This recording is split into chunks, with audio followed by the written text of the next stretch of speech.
Два големи пожари во кои горат 50 на хектари земзелена и листопадна шума, како и 140 пожари регистрирани досега во месецот, го активира алармот во Центарот за управување со кризи.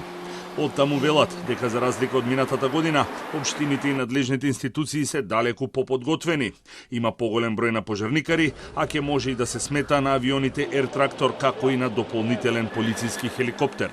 За разлика од лани, оваа година имаме најмалку еден хеликоптер плюс, тој е хеликоптерот на МВР, кој што веќе е способен за гасење на пожари, и според информациите кои што ги имам досега од директорот Беки Максути, директор на дирекцијата за заштита и спасување, верувам дека за ова лето трите противпожарни авиони ќе бидат овде оспособени за гасење на пожари и евентуално еден или два хеликоптери од армијата.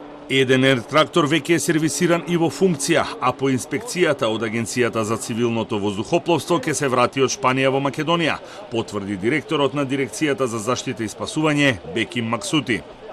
Другите два авиони, кои според процедурите во ПАР требаше да летаат до Шпанија за сервисирање, се уште се на Скопскиот аеродром, бидејќи кај еден од нив имало ситен дефект на моторот.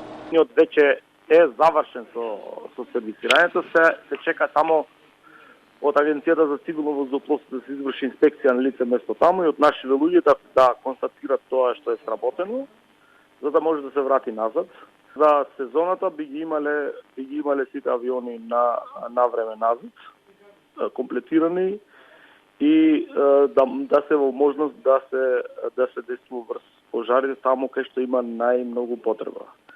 Директорот Ангелов смета дека системот за управување со кризи има недостатоци. Системот за управување со кризи има одредени несовршености. Една од таа е, би рекол, недоволната стимулација на доброволните противпожарникарски друштва, кои што и сега ги имаме, но во мал број. Треба да се работи на тој доброволниот елемент и тие луѓе треба да имат опрема.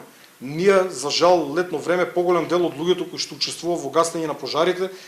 Ангелов најави дека ќе се обиде да издействува да нема забрана за движење за планинарите, бидејќи тие неколку пати први алармирале за шумски пожари и спречиле поголема катастрофа.